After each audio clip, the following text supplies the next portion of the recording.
Welcome to the Weekend Outdoorsman podcast, where our mission is to keep traditions alive, fueled by a passion for the outdoors. Whether you're a bow hunter, fisherman, or just love the outdoors, then this is the podcast for you.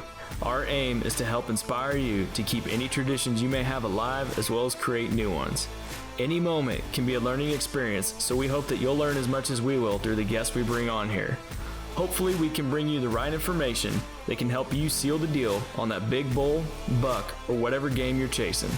So sit back in traffic, the office, or on the way to a hunt and enjoy.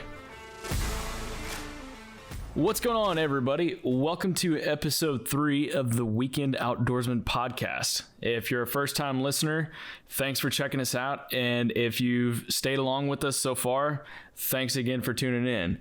Today, we've got another bro coming on board. Just another dude, cool dude. His name is Wes Smith. If you want to check him out, his Instagram handle is @PartTimeHunter. Now, for those of you that may or may not know who Wes is, he is a bona fide elk killing machine. If you want to check that out or fact check me on that, just go look at his Instagram. But Wes has a lot of knowledge to share with us. You know, we've got some pretty cool questions to ask him. He's got a lot of tips and tactics that he's going to share with us. So if you're coming back from the mountains with or without meat in the back of the truck, or you're trying to get geared up for next year to go on your first elk hunt, or you're even a seasoned veteran, this is a pretty cool podcast because he's going to have some insight on some pretty cool things. And we think y'all are going to like it. So thanks again for tuning in and hope y'all enjoy. Wes, we just want to thank you for hopping on the podcast with us tonight. This is actually our 3rd episode that we're recording, and we're keeping it themed with elk hunting. And so we figured who other better than yourself to hop on with us. And, we watched you a lot, whenever you were with Born and Raised guys. And I have to say, I learned a lot just listening to you and some of the things you had to say, and especially that hunt that you did. I think it was with Troy, when y'all were like puking your guts out and everything, and you just persisted through. Yeah, you just persisted through that, and man, you drilled that elk there. I think it was y'all crazy like that, and it really inspired me. And so we just want to thank you for coming on tonight. Yeah, it's a pleasure to be here. I'm always willing to talk hunting and just, anything, honestly, with anybody. I think people are a lot more appreciative than they need to be for me getting on here. I'm just a blue collar guy that likes to shoot critters just like everybody else. And I like to, try and help people if I can, I wouldn't say I have a platform, but I have an IG page, and, that's just kind of where my passion is. Before we started recording, we talked about your first, that was your first time elk hunting last year. You guys told me in Colorado. Yep. That's a heck of a place to have your first elk hunt. And did you guys have anyone there that has like elk hunted before? No, just us. That's awesome. No. That's awesome. A lot of people that I know that are getting into hunting and stuff, it's kind of actually foreign to me to think of life without hunting, just because at such a young age, I was, with my dad, with my uncle, with my grandpa, everyone hunted elk, deer, ducks, geese, spring bear, all of it. So I was always doing it. It's just something I've always done. And I think there's actually a lot of sportsmen that take that for granted. Having someone there, at their early ages, showing us the ropes and a lot of things. Obviously, we've learned, like I myself have learned from other people and myself, mostly trial and error. But yeah, I think some of us kind of take it for granted, and I can't imagine being in your guys' shoes, on that first hunting trip. Yeah, it was definitely information overload, and it was definitely a learning experience. A big time learning experience, especially I know for me, for sure. Yeah, it's definitely a whole new ball game with elk hunting. I mean, we grew up hunting whitetail down here in Texas, and it's, Texas isn't the biggest on public land or anything like that. So getting up in that environment and just trying to take all of that take all of that in and figure a plan out and just, try and learn as much as we can before we went. And there was a whole lot of learning that went on while we were there. So you might not have elevation stuff, but you guys got some brush country monsters, don't you? We got some big ones down here. Everything's bigger in Texas, right? that's what they say. Awesome. Wes, we're going to throw something at you that we like to kind of call our thin ice section, kind of an icebreaker. I know we had a chance to talk already, but we'll just kind of throw some rapid fire questions at you. You down to do that? Let's do it. All right, man. We'll hit it off real quick. Bow or rifle? Bow. For sure. Hunting or fishing? Hunting. I love to fish, love to rip lips, but I'm trading a day of hunting for a week of fishing. That's just how it is. I figured you might say something like that. I saw on your Instagram page you're a pretty big bass fisherman too, aren't you? I dabble. I wouldn't say that I go do all the fun big lakes and all the stuff and anything like you'd see on TV. I don't ever get to hit those lakes, but I do. I built a John boat. I did a John boat build, which was actually really, really fun, and turned it into a bass boat. And my fishing partner Jay and I, we hit it pretty good this summer. It was a lot of fun. I highly recommend, if you're a bass fisherman and you haven't done that, it's worth it. Yep. Definitely. We might have to try that sometime. We definitely might. Mm-hmm. Next question. What's the most important thing you've forgotten at the truck? Forgotten? Yeah. When you get to the trailhead, what's the most important thing you've forgotten? Well, I forgot my sleeping bag one time, and so I did go back for that. But I want to say more often than not, I forget my wind checker, and that's something I have to go back. That's just a common thing for me. I don't know why it's a common thing for me. I feel like I'm always forgetting my wind checker. So this season, I actually bought 6 different wind checkers, and I had 2 in my backpack and 2 in my truck and 1 in my pants always, so I didn't forget it. Wind checker is probably what I usually forget. I could see that because it's not like they're very big. It's not a big obvious item, so yeah, definitely. You don't know you're missing it until you go to reach for it. Yeah, and having wind checker with you is a requirement. It's an absolute. If you're hunting elk, if we're talking about elk here. What's your favorite camo line? As far as pattern or as far as material? Ooh, all around. Let's say all around. Okay. Well, I'll give you the honest answer of what I like. My favorite camo pattern is the Predator camo pattern. For what I hunt, I love Predator camo pattern. So for tops, shirts, I love the First Light shirts. I think First Light makes the best merino wool out there. And my favorite pant is the Kuiu guide pant with the zip down air ventilation for the nether regions, because I tend to overheat a tad. And so if that is at all helpful, that's what I like. That validates me a little bit because that's pretty much the exact setup that I run. Yeah, that's not the setup I run, but it's if they could make all of those things and one manufacturer make all those things in one thing, I'd never have to buy another camo or clothing line. I'm totally with you. That's good. That's cool, man. That's funny. Last one for you. Okay. What's the best state to elk hunt in your opinion? Well, I gotta get some clarification on this, because are we talking about a money value? Are we talking about a score of an elk value? Are we talking about time amount to hunt elk? Because I got a different opinion on all of them. I would say your best, probably your overall best bang for your buck, I think, is Wyoming. The reason why is because you can hunt quite a bit of land on the general tag. Typically, you can draw that every other year. And if you don't fill your archery tag, you can go back with a rifle. And so you get more bang for your buck. Yes, you can get more bang for your buck as far as opportunity and money.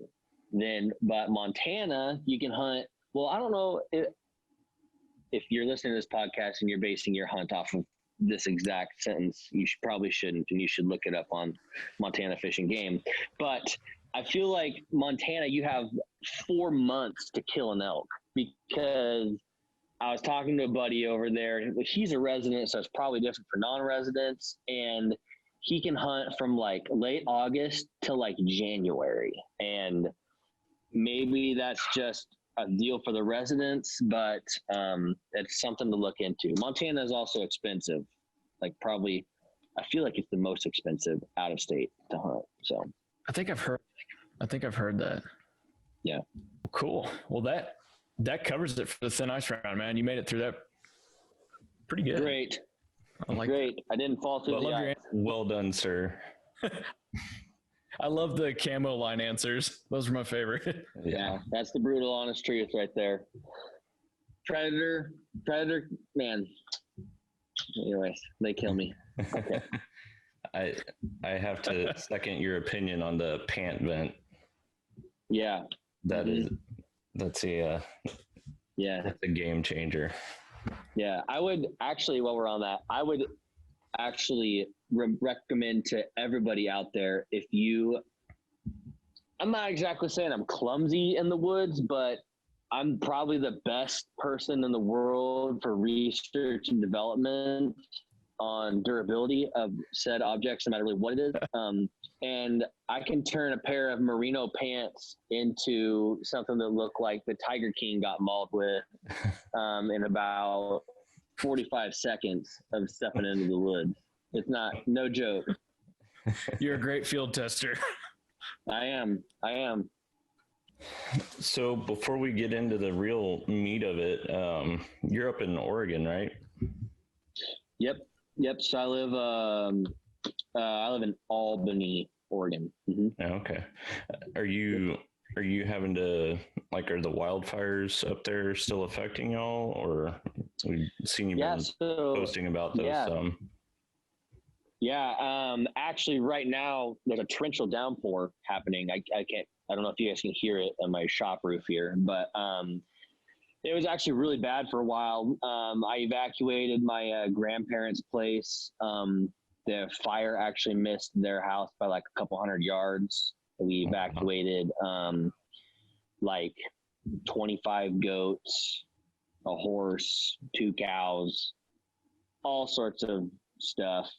And my grandpa's a bit of a prepper, I guess we'd say. So we, I don't know how many thousands of rounds of ammo and guns we took out of his place, but it was a lot. Yeah, that's grandpa for you. But there's a lot of people that are affected by it. Actually, I'm going to break this on the Weekend Outdoorsman podcast. A couple weeks ago, my cousin and I were hunting, and I actually Instagrammed it at like 2 a.m. in the morning, and it was kind of funny at the moment, but it's since not been funny at all. We were actually hunting. Well, I'll just say it. We were hunting near a city by Mill City and by Gates. It's just kind of a local town here. Used to be a good elk spot. And we got to the top of the ridge. It was about 10 o'clock. We were doing some night bugling, and I looked down. Where we come from, and there was a light just like in the middle of a canyon. It's kind of by a skid road, but it's in the middle of a canyon. And I looked down, and I ended up calling Oregon. I called 911 and got ODF out there, which is the Oregon Department of Forestry, Fire Division, whatever. And I actually spotted the fire that ended up burning down Mill City and the city of Gates a couple 5 days before it burnt the city down. Yeah, they never got it out. So wow. Yeah, pretty crazy. I think Instagram story too, and then all the people that you're helping to evacuate, and just people you're helping out, man. Yeah, that was it was pretty scary. You know, my hometown. I grew up in a little tiny small town called Brownsville. They got to stage one, knocking on the door of stage 2, and stage 3 is get the heck out of Dodge. And, all the small local towns around, we were pretty affected by it. There was a lot of damage done. Like I said, by Mill City and Gates area in Detroit. Yeah, it's very unfortunate. Everybody in your family's safe. Everybody's good though. Yeah, everybody's good. I know some friends. Through hunting and social media and whatnot, that houses actually did burn down. Same prayers for them, obviously. But yeah, everyone that I know has been okay. There were some fatalities, but I don't know them personally. Man, that's pretty sad to hear. But yeah, good to know that everybody in your family and that on a personal level is safe and doing good. Yeah, for sure, definitely. I guess let's get back on the whole elk hunting track. And you said you grew up in Brownsville. Is that in Oregon or? Yep. Yeah, it's just about 20 minutes south of where I live now. Okay, and that's kind of where hunting it all began for you back in the day. Yep, chasing blacktails around. Yep. How old were you when you got your first? Was it a blacktail, bear? What was your first animal to get? Yeah, my first animal was we call them 4 points around here, which would be would have been a 10 point for you guys down there. Was a 4 point blacktail with a muzzleloader, actually. And I was in 7th grade. Sweet. And you've just been addicted since then, huh? I have. Yeah. My uncle specifically actually has got me hooked on the blacktail bug. He is a killer. He's a killer. Yeah. My dad actually hooked me and gave me the elk bug for sure. My dad, in like the early late 90s when, archery hunting really was exploding. My dad and my uncles, they all started archery hunting. And I think my dad actually ended up killing like 9 bulls in 11 years on public land over the counter stuff in Eastern Oregon. And my uncles all had success as well. So at a young age, I was able to see, like 3 bulls in the back of the truck coming home, and just really lit a fire for me. And I was actually with my dad every once in a while, running around the hills of Brownsville, back when there were a lot of elk running around. For some reason, I can't find them now, but was with my dad when he shot an elk at like 2nd grade level, and like having that bull at like 15 yards in front of me, and just, sitting right beside my dad as he drew back and shot the elk. I mean, you can't not catch the fever after you witness that. It's just impossible. Yeah, that's that's got to be hard to beat. Yeah. Mm-hmm. So we saw you just had some success with some elk hunting this year. Yeah. How did that hunt go for you? I mean, obviously you had some success, but can you tell us a little more about it? Yeah. So, I mean, I'll be totally honest. Where I live, I'm, lucky enough and blessed to have an over-the-counter archery tag every year. So I never have to like draw anything to go hunting, which a lot of people in other states or non-residents of a place that doesn't offer over-the-counter hunting, they don't get that experience every year. So this year was actually my first year of ever drawing a tag. And I had 8 too many points to draw that hunt.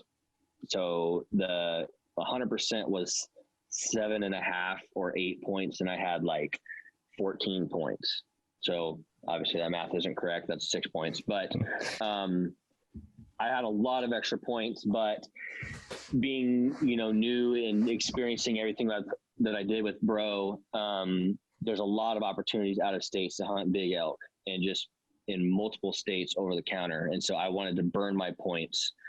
I could get in a long monologue about how, the ODFW is just a Ponzi scheme as far as points going, but I won't get into that. I'll just say that basically I drew not one of the top 3, if from Oregon's listening, but another unit. And I actually put a lot of pressure on myself for some reason, which I've never really done that And just like, man, I've got all these years of applying since I was a little kid, you know, the stories of my dad. So my dad and uncles, they actually all drew the Winnahaw, and 2 of them kill bulls in Winnahaw.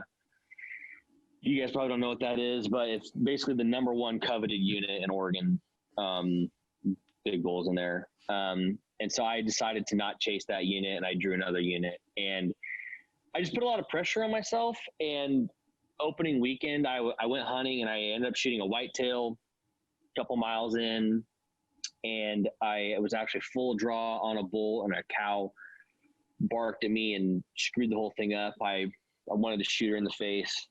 It wasn't nice what she did, but I went home, and I was expecting to not actually go hunting again because some just stuff in life that's happening with me right now, and work and all sorts of things. I didn't expect to go back. And I pretty much just, at first I was kind of pissed off, and I was just, for some reason I put this pressure on myself, and I don't know why I did that. That's not actually typically like me. I usually typically really just enjoy, you know, the process, and I don't have to get wrapped up in that. But I did get pretty bent out of shape about it. And then, you know, I just was like, okay, that's all right. You know, there'll be a lot more elk to kill and a lot more states and adventures. And then all of a sudden some things changed up, and I had I got Friday off work and was able to go, and I made it happen. Do you want to allow me to elaborate on that story, or what were you looking for of this year?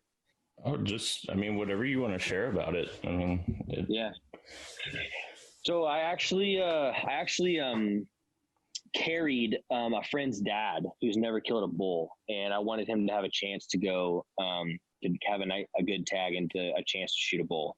And the friend's dad that I carried, he knows a lot of people, farmers, ranchers in that unit and whatnot. And so in trade, he gave me some people's numbers and stuff like that. So I ended up contacting somebody over there who said they could put me on some elk, you know, depending on where the wolves were pushing them, which is another story. But ended up finding some bulls, and they were working away from the private timber land that I had access with, and ended up, the storm was coming in and switched the wind, and we were actually able to call a bull, actually one of the smaller bulls, believe it or not, in that group. And I didn't care. I was hunting on extra days anyway, so I sent it. When you're hunting like that, are you setting up like a base camp at the truck that you're heading in and out every day? Like, is it close enough to home that you're going home every night, or is that something where you're trying to backpack in a little further and set up a spike camp or something? Yeah, so this specific unit was a little bit different. I actually camped in a town that has free camping. It's actually about 9 hours away from my house. So I was setting up camp there, and because of the road system, it was just kind of a central location for me to bounce to a bunch of different road systems and be able to cover a lot of ground the most effectively. Typically, that's not how I hunt though, or like to hunt. I actually hunt very similar myself to the way that the born and raised guys do. I typically actually cover a little bit more miles on my truck, bounce from spot to spot. But I typically go in for about 2 days or 3 days looking for sign and elk. And then if I'm really not getting into it, then I hop in the truck and drive 5 to 10 miles in my unit. Yeah, well, that's just the way that my unit lays out, the way that the roads work that I usually hunt. So, you know, I know you were talking a minute ago about how you really got the chance to travel, see some different states and their opportunities. When you go to a new area or new state, looking at a new unit, you know, what's something that you try to look for? You know, what's the first thing that you're looking at when you're scouting? Yeah, well, the first thing that I look at for me is I like to travel on the tops of ridges. And when I mean travel, I mean walk and hike. So I specifically, which is different than what most people I think look for, is I look for ridges that I can cover the most country with my feet, and that my bugle will carry the most distance with in the shortest distance, if that makes any sense at all. So basically, I like to walk ridges, not necessarily on trails, but I like to walk ridge systems and bugle off both sides of the ridges into canyons or drainages, whatever we're going to call them. And that's how I like to hunt. And I like to hunt and let my bugle carry for me. And the reason why I like to do that is because typically I don't hunt open country. It's something that I've been trying to get a little bit more into, but you can't spot anything in any of the units I hunt. And I like to hunt elk in the timber where it's a little bit more intimate, where you're going to have a closer shot and the adrenaline is going to be amplified. And so for me to do that, I really got to be able to let my bugle walk for me. And so I feel like that when I get on the top of a ridge, if I can bugle down into that, hopefully something at the bottom of that can hear me, and hopefully my bugle is, carrying all the way down, to the creek or the river at the bottom, whatever the case may be. That's good to hear, because I know we did. I never thought to do anything, bugling off both sides of a ridge. So that's definitely some good insight to know for next year whenever we head back up to the mountains. Yeah. And a lot of another thing that I look for is like if you're looking for a wilderness or just a roadless area, is I like flat tops, like obviously the flat top wilderness in Colorado. I've never been there, and I don't think Born Raised has ever been there, but like that wilderness specifically, I've always wanted to go there to that wilderness because of how flat the tops is and how like wet and marshy and just looks like elk heaven on a topo map to me. But that is something that I look for, is flat timbered marshy areas. That's just a lot of what I look for. Before you head into an area, do you ever look at like stats or like number of elk killed the year prior, or how many tags were released for that unit, or anything like? Does any of that play a factor for you? For me, no, it doesn't. There's two ways to look at things. You can look at something and you can go, oh, nobody's here, we're going to have this to ourselves. Well, there might be a reason why there's nobody there. And it might be because there's no stinking elk there. And you could also see a ton of people at a trailhead and think, gosh, there's a ton of people here. There's, let's get out of here. Well, there might be a ton of people there because there's an absolute ton of elk there. And in the over-the-counter unit that I hunt here in Oregon, that's the way it is. There's a ton of people, but there's also a ton of elk. And actually last year in Colorado, the video that we were talking about beforehand, we were on a 4-wheeler trail, and my bull that I killed was actually like just 300 yards probably as the crow flies from a 4-wheeler trail that had people driving on it like the entire time. And so one thing with Born and Raised, like we pulled into a trailhead the first year I was with them, and we counted over 100 vehicles parked on our like skid road that we turned off onto. And I mean, we were in bulls every single day, and I think we probably saw 6 people. I mean, but specifically for the stats and stuff you look at it, I don't do a ton of that. I really don't. I more focus on like the states that I could hunt every single year or maybe every other year. And I look at just the general units that I can, have that experience whenever I want to. Gotcha. So do you ever look for like clear cuts or burns as well whenever you're looking at a unit? Yeah. I'll be honest, I'm not a huge clear cutter burn guy. The one thing I do look for in burns is like, I look for actually timber pockets around burns, or like if there's a secluded burn, like where the actual timber is, because not very often do I have success in burns. I just feel like whenever I'm in a burn and I see elk in there, there's like actually quite a few elk, and it's super open. And every time it's super open, for me, I make more mistakes as far as like, you can't call as much because the elk are staring at you. There's usually cows there. I've just never had success in burns. I know a lot of guys do. Randy Newberg Buford, targets burns. A couple years ago, the guys killed like a bunch of different bulls and burns in Wyoming. So I'm not saying you can't shoot a bull in a burn by any means, but it's just for me, I don't know. I've never had success in burns. I always get busted, or I'm not sure. It's just, I found more success, in the timber. Yeah. I know this is kind of a different one to throw at you, but I know I'm trying to figure this out myself. Are you the kind of guy that likes to start out high early, or do you start out low early whenever you're going after elk? I mean, if it's a perfect world, I start on the ridge, but typically, I just start wherever I ended up the day before. Like, it's just wherever I kind of land is wherever I kind of land. I like to hunt typically where I can just like scratch out an elk bed or a deer bed and curl up in a bivy sack right there. That's kind of the way I hunt. If it's on top of the ridge, that's great. If I'm a couple 100 yards from the ridge, I'll just hike up to the ridge, at the last hour or so at dark, and I'll camp up there. So that way in the morning I can start fresh. I can start bugling and going at it. So my dad, when my dad actually drew the Winnahaw tag, he actually had a packer take him in, and the packer said, "Do you want to go high or do you want to go low?"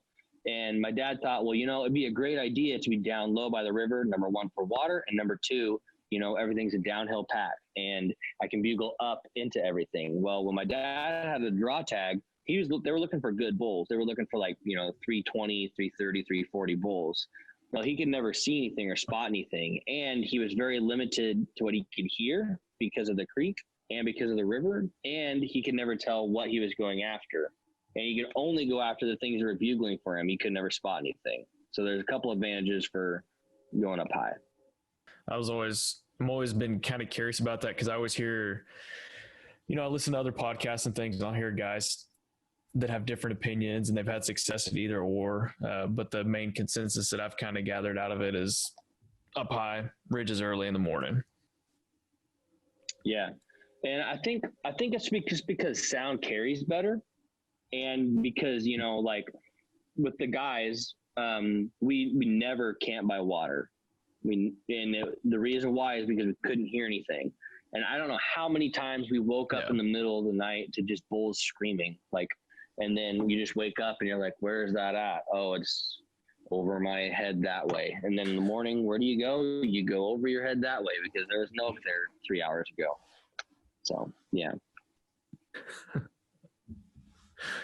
Well, that's good. That's good to know. Richard, you got the next one? Yeah, I mean, I think you kind of already answered this one a little bit, but you said you like to hunt, kind of like the bro guys do, where you're covering a lot of ground. Are you calling a lot? Are you trying to, I know a minute ago you said a lot of the areas that you like to hunt, there's really not any glassing. So is it mostly just kind of run and gun, cover as much ground as you can? Or do you try and get a look into the area before you actually head in? Yeah, that's a great question. Actually, my preferred method now is night bugling. And what I mean by night bugling is the areas that I hunt specifically have got quite a bit of national forest roads. And the roads actually go up on ridges. And so a couple of years in Idaho, we were having a tough time finding elk, so we just started the night bugle, and that's how we eventually ended up being able to kill our bull. We located that bull on a night bugling trip, and I have found that a lot of times people will say, gosh, I can't just even find them. They're not answering me, or they're not doing whatever. They're just not talking. And in those hard times, I'm now a believer in just the night bugling, and I've actually found quite a few elk in the past at going out places, not necessarily night bugling, but just going out hey, we're here. I wonder if there's anything down there, and just step out of the truck and bugle, and a bull answers oh, we're hunting that bull in the morning. So when I'm ever by my truck or at a base camp, if you want to call it that, by a vehicle, you can cover 100 miles really, in a night, if you really wanted to, and night bugle it. And you could actually go on Onyx and literally pinpoint all the bulls that respond to you in the middle of the night. And then the next day, pick the bull you want to go after. And that's a big game changer that I think, specifically. So when you're calling, do you typically like to, I've seen guys that like to let out a couple of soft cow calls before ripping a bugle. Do you like to do that, or just straight up send it and rip one? I actually refer to Dirk Durham's method on that. And I kind of have the same thoughts. His first bugle is just like maybe it's a little bit longer than that and a little bit higher pitched, obviously. I'm not trying to blow anyone's eardrums out here, but it's kind of just like a, hey, who's out there? And rather than like a, hey, who's out there? Let's fight, kind of like a, it's all about working the elk up. If you walked into a bar and said, hey, let's fight, you're going to have a bunch of people like, okay, what in the world is this guy going on? But if you walked in there and you kind of start poking at somebody, and then all of a sudden you say something, and then he's turning around and he's like, what'd you say? It's kind of the same deal, honestly. It really is. And so I kind of like to start it off a little bit slower, with just a scream and then like a taper off at the end. But yeah, that's kind of how I like to start. Is there a time of the season where, like, you'll hear some guys say, oh, if it's early on and you're not really hearing them bugling a lot yet, they're not really fired up yet, does that change how you call? Does that change if you even call at all? What's your take on that? Are you asking like which time of the month that I'd rather hunt, or just like my thoughts on like all the times? Just like all the time. Like, does it matter if you're hunting, like, say, early September, where they may not necessarily be worked up yet, or kind of later on where, okay, rut's on, they're bugling their heads off all over the place? Like, are you going to use the same techniques early on as you are later in the season, or as far as calling and stuff like that goes? Yeah, so I'm actually, a perfect example of this is actually the day after I shot my bull. My buddy Garrett has the tag, same tag I had, and I went up and called for him. And the consensus is that the bulls are shut up, all the elk, because of hunting pressure and the wolves and everything, the fire and everything's going on, that they're just not talking, they're just not communicating. And we started cold calling, which there's a lot of different names for it. Cold calling. Jim Horn's got this like big old sequence calling or whatever it may be. And I actually think that specifically, I don't think enough people do or talk about it. And I think at all times of the years, cold calling can work absolutely great. In the early season, obviously elk aren't quite fired up, but curiosity does kill the cat. So when you set up it's hard to know like what an elk area is, but once you do it long enough, you're like, okay, well, this is definitely an area where there's probably elk. If you see the sign, if you can smell some elk, sit down and find some shooting lanes and just start a 30-minute call sequence. And that starts with cow calls to a little bugle to cow and calf calls to an estrus cow call to aggressive bugles, and you'll just have elk start coming in, to you downwind is what they'll do. They'll come in downwind and just check you out. And I actually called 2 bulls into Garrett that came in silent and downwind of us. We just didn't connect that next day. And then we actually stopped our sequence too early, and there was another bull coming in, and as we were leaving, we bumped him. So I think that definitely in the early season and mid-season and late season, that's something that a lot of people can do and should do. And sit down ready to sit for half an hour to 45 minutes and really, be still and just wait for them to pop out downwind at 100 yards downwind. And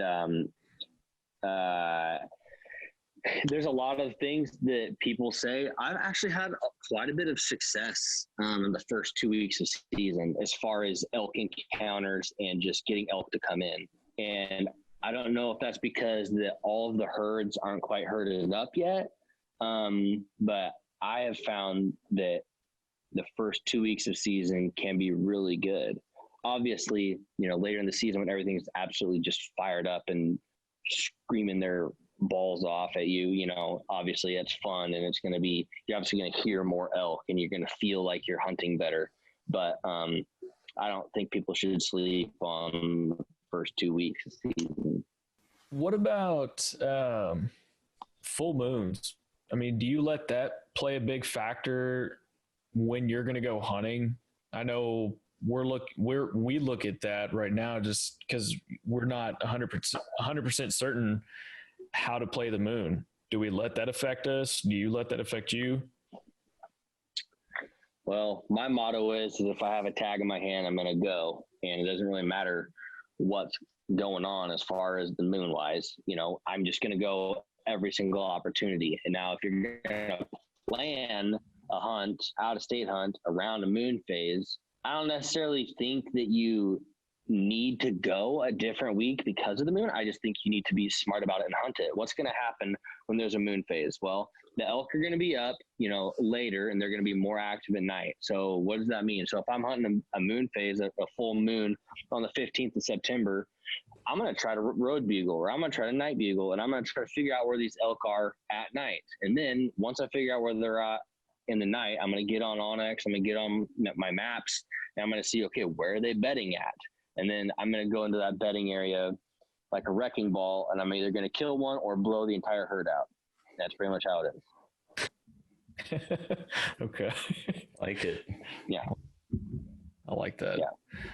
So, but like the whole moon phase thing, I mean, I actually think that there's actually some advantage, because I think that when the moon phase is going on, I think that there's a lot more elk just general activity. They're out at night. You can easily see in their tracks where they're feeding. Typically they're feeding in a burn, in a clear cut, whatever the case may be. You're going to see a lot of tracks. I don't know. I just actually think there's some pros to it. I think that they're more easily answer you when you night bugle, road bugle, those sort of things. So, as far as pinpointing where elk are, I think there's some advantages to that. That's good to know, because I think I almost look at that too much. I think that's kind of that's the whitetail hunter in me and the bass fisherman in me being down here in Texas. When there's a full moon down here, the hunting sucks because the deer are out all night feeding. Yeah. So they're just bedded up most of the day. And so I think that's where I've kind of got this mental block on that, thinking that it's a big factor with elk hunting. I'd say you need to put your stand in a bedding area. I might have to. No. I'm just kidding. I don't know. I don't know. I shot my first little tiny whitetail this year, so I'm a pro at all whitetail stuff, right? Where'd you see your first whitetail? Oh, I shot it, but in Eastern Oregon. So I shot no, it's just a regular whitetail. It's not a Columbian whitetail. No, it's just a Eastern Oregon whitetail. And the unit that I drew, whitetail and mule deer are legal if you have a valid deer tag. Gotcha. Have you ever hunted Texas before? Haven't hunted Texas, hunted Alabama, and that was awesome. But nope, haven't hunted Texas. Want to. Might have to change that for you one day. I am all in. All in. Do it. I think maybe trade some elk hunting for some whitetail hunting. When and where? When and where? When and where? Sounds like we might have to get that on the docket for 2020. Something to figure out.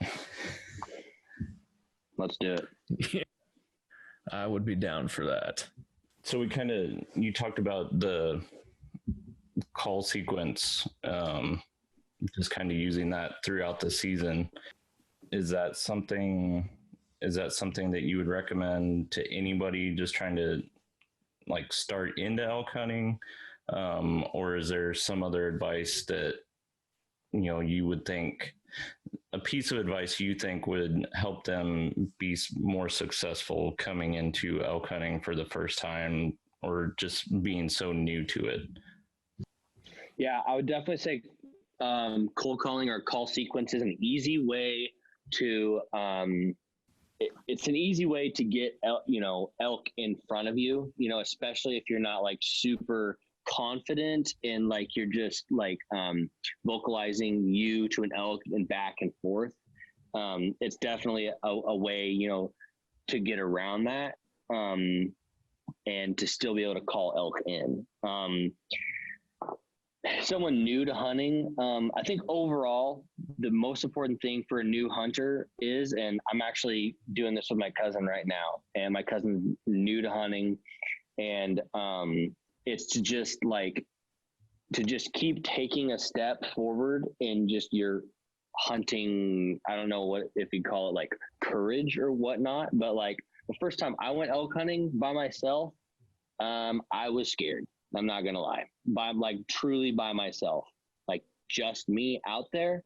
I was freaking scared. I'm not going to lie. I was like, oh my gosh, how do I get back to the truck from here? I'm standing on the trail that my truck is parked at, but nonetheless, I had this stupid thing in my head, like, oh, you're going to get lost because, you're finally without your dad and, you can't do it. And then I ended up shooting a cow elk, and it was just like, man, I let these like thoughts and everything get into my head of like what I could or couldn't do. And I just needed to go out there and just be confident and do what I knew how to do, and, and be smart about how I'm hunting. And I would just encourage all the new hunters or hunters that haven't had success yet, to just keep going and keep growing in, your maturity, or keep growing in your courage on what you want to do in the elk woods. It's take a baby step. I had to sleep, for some reason, I had to sleep right beside my pickup. I wasn't in my pickup because it was a step out, because I used to sleep in my pickup. And then it was, for some reason, the canopy was a barrier that I had to break down. So then I slept in a tent beside the truck. And then I slept in a tent a couple 100 yards away from the truck. And then before I knew it, I was a couple miles away from the truck sleeping. And I just had to take those baby steps. It was stupid and dumb, and I didn't tell anyone about it because I felt embarrassed, but that's the truth. I think we're kind of in that stage right now. We're taking baby steps. It's awesome. I'd say we're taking those steps, because I know like we had one of those fold out tents that sits up on top of the bed rack, and Richard's slept in the tent next to the truck, and I was up in the tent with Dad, and now I know this next year we've got areas picked out, and it's like, all right, we're gonna go put camp on our backs. This is plan A. We're gonna go in there, and we're gonna set up camp and see what happens. Yeah. The limit, like as soon as people can get into their head that, oh, I'll just sleep wherever dark. As soon as people can get that, it is absolutely such a game changer. And it was a very big barrier for me. Just like, I wanted to have this nice camp. I wanted to have it all set up and take some cool pics for the gram and whatever. And dude, as soon as you can just like go and have absolutely nothing holding you back, and you're just chasing bugles or hiking to the top of the ridge to night bugle and walk a couple miles in the middle of the night and night bugle, like, your hunting life is just going to change. I'm just telling you, it is. I would totally believe that, because we were actually just talking about it the other day, going back and looking through Onyx and kind of the ground that we covered last year. It was like, we covered 400 or 500 acres, and we were coming back to a base camp every night. And, there's this area that we had talked about going back to, but by the time we got through the funnel to get back there, it was like, okay, we need to think about heading back for the night. And we were talking about the other day, if we pushed on and just got back there and stayed back there, it's 3,500 acres of country to cover. That can totally change it. So I can tell you guys on whitetail, you talk in acres. Yeah. Well, man, I got one last thing I kind of want to cover with you. I touched on it earlier last year when you got right before you got that elk. I think who was it? Troy from Troy from First Light or on? Troy's actually from Born and Raised. Born and Raised. Okay.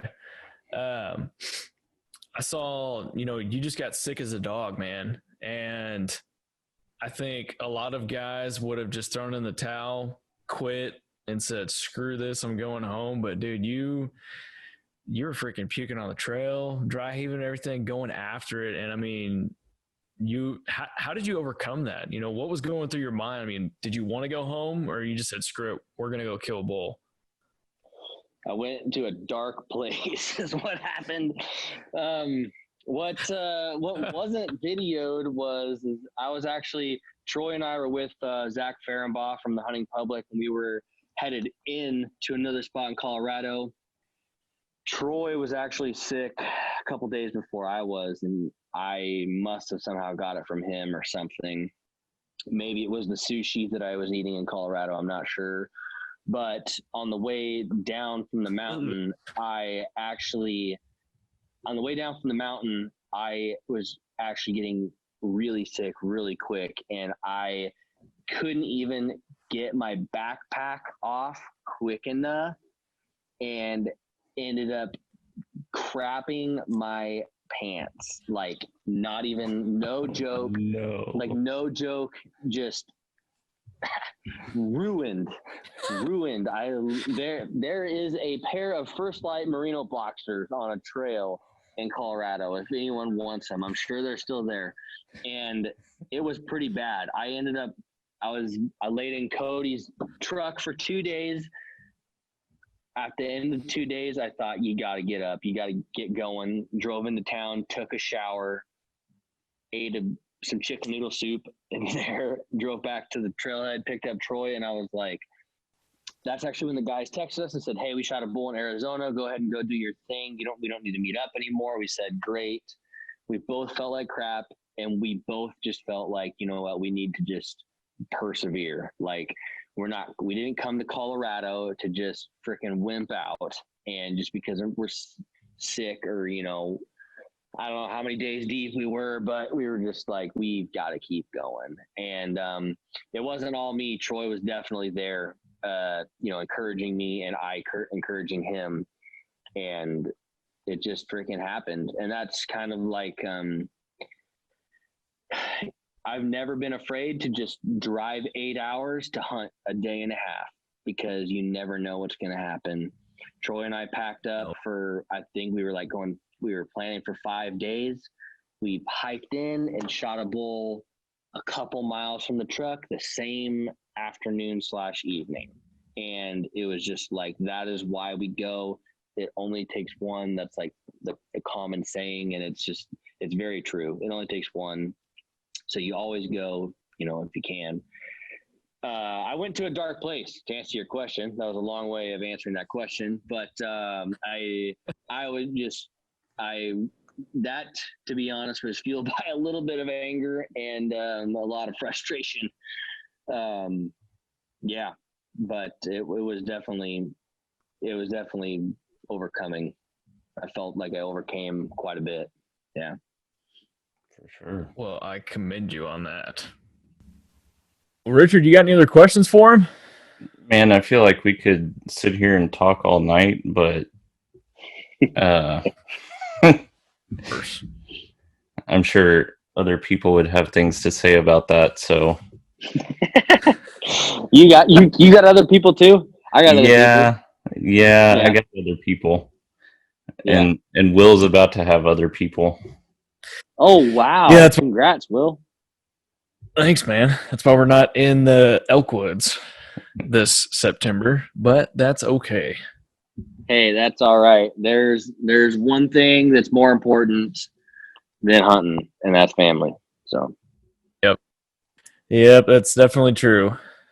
Otherwise, we'd be out there right now, probably chasing yeah, after some bugles. Hope. yeah, right on. So what are you guys' plans coming up? Like for 2021, are you guys planning on another out of state adventure? Where are you looking at? What are you thinking? Looking at Colorado. Yeah, we're looking at Colorado. You know, with getting our feet wet last year, Colorado is kind of close. I mean, as far as I guess you could call it out of state close for Texas, you can drive 8 hours and Yeah, not be out of the state. So right. um, it's fairly close for us. A lot more public land than anything that we could get to here. Um, and it's not, I won't say we're familiar with it, but growing up, we went there a lot during the summers. Um, Yeah. and so, it's some place that we're kind of familiar with. We kind of have a very basic knowledge of the area that we're trying to build off of that. Um, Tossing around maybe chasing some mule deer in Arizona in January, depending how things go. Yeah.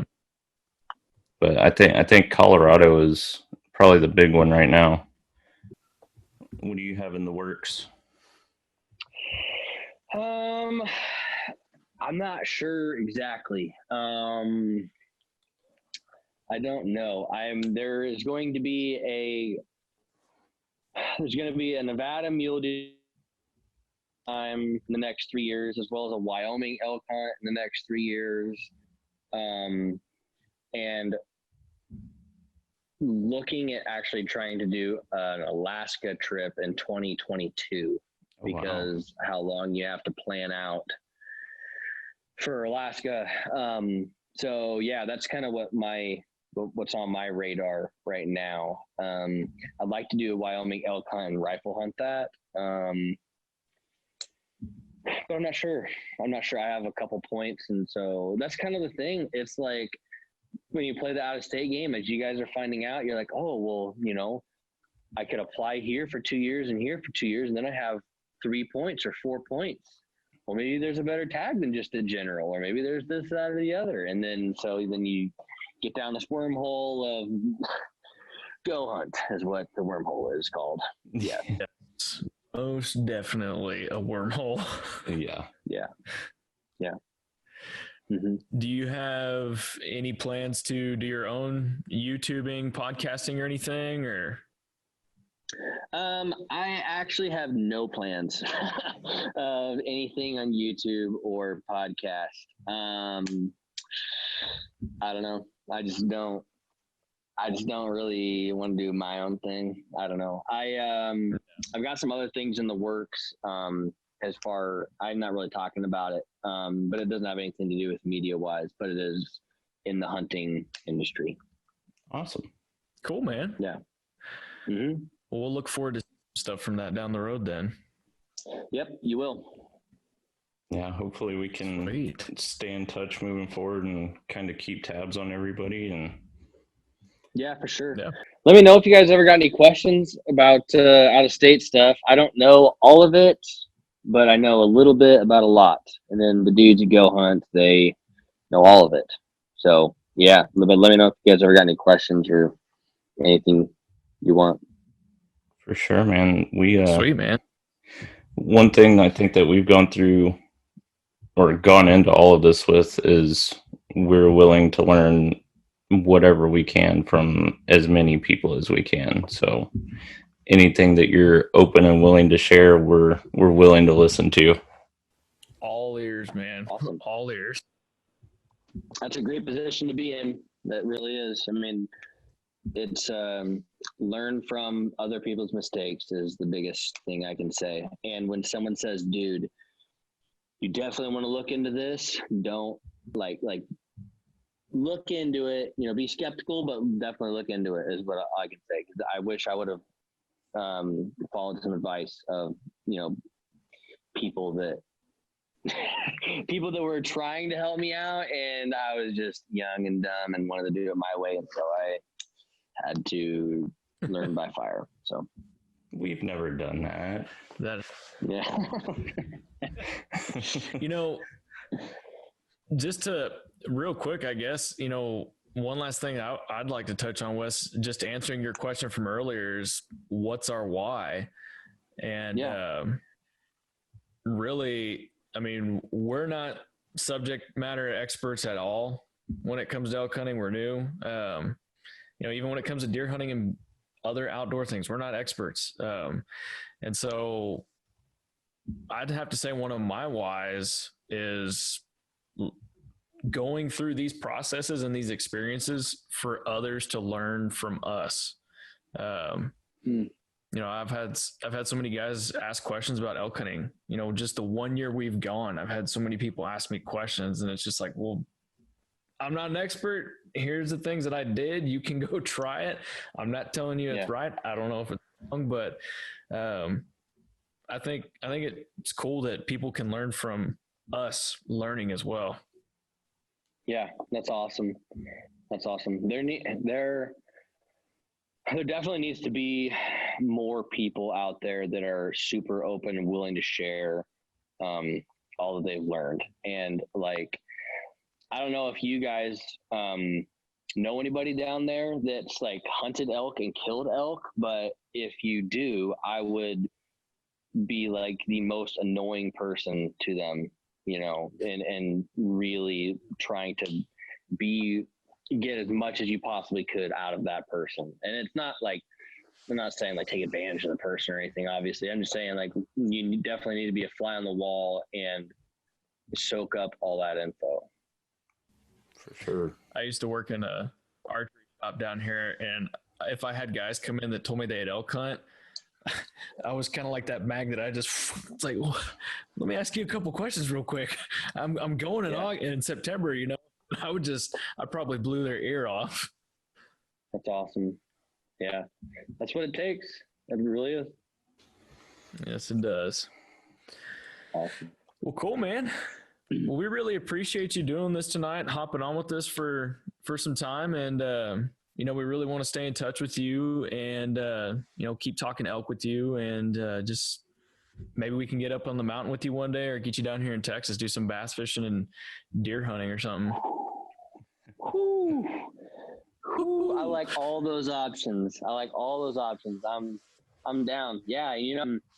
Thanks for having me on. Yeah, I definitely am not the most experienced elk hunter. There's obviously people that have killed a lot more elk and bulls and everything than me. But I'm glad to share all the knowledge that I have. We appreciate it. We really appreciate it.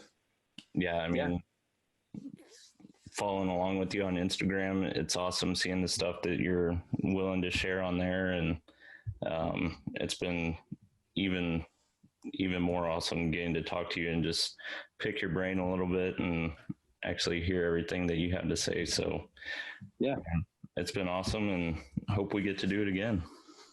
Awesome. Thank you guys for having me on. We'll keep in touch. You guys have a great night. Thanks, man. You too.